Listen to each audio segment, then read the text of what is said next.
নমস্কার সবাইকে। তো আমি আবার চলে আসলাম তোমাদের সামনে আমাদের বাড়ির গণেশ পূজার আরেকটি ব্লগ নিয়ে। তো এটা হচ্ছে সন্ধ্যা আরতির সময়। আগেই তোমাদেরকে বলছিলাম 7ই সেপ্টেম্বর আমার বাড়িতে গণেশ পূজা ছিল। তো সেদিনই সন্ধ্যাবেলায় সন্ধ্যা আরতির সময় এটা ভিডিও। তো দেখো তোমরা, আশা করি তোমাদের ভালো লাগবে। এখানে মা প্রথমে আরতি করলো গণপতি বাপ্পাকে, তারপর এখানটায় আমি আরতি করছি। একে একে আমরা সবাই গণপতি বাপ্পাকে আরতি করব। দেখো এটা আমার ভাস্তি রিমা, তো ও করে নিচ্ছে। আগেই বলছি যে ওরা আমাদের বাসায় পুজোতে এবার প্রথমবার আসলো।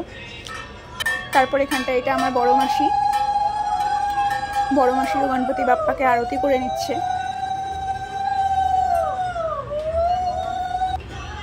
এটা আমার বড় বৌদিও আরতি করে নিচ্ছে। তো যারা যারা নিরামিষ খায় তো সবাই গণপতি বাপ্পাকে আরতি করতে পারে। তো আমাদের বাসায় যেহেতু কদিন আগের থেকে নিরামিষ খাওয়া হচ্ছিল, আমরা তো খাবোই, তো বৌদিরাও আসবে বলে তো নিরামিষ খেয়ে আসছিল ওরাও করলো গণপতি বাপ্পাকে আরতি।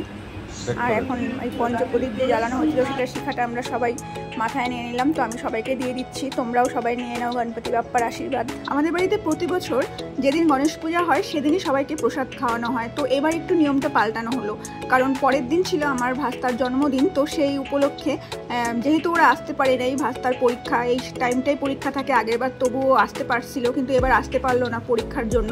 তো তার জন্য যে 8 তারিখে ওর জন্মদিন ছিল, তার জন্য পরের দিনই সবাইকে সেই উপলক্ষে খাওয়ানো হলো। আর পূজা যেহেতু 3 দিন চলে, তো 3 দিন ধরে মানুষের আনাগোনা আসলে বেশ ভালোই লাগে, তাই না বলো?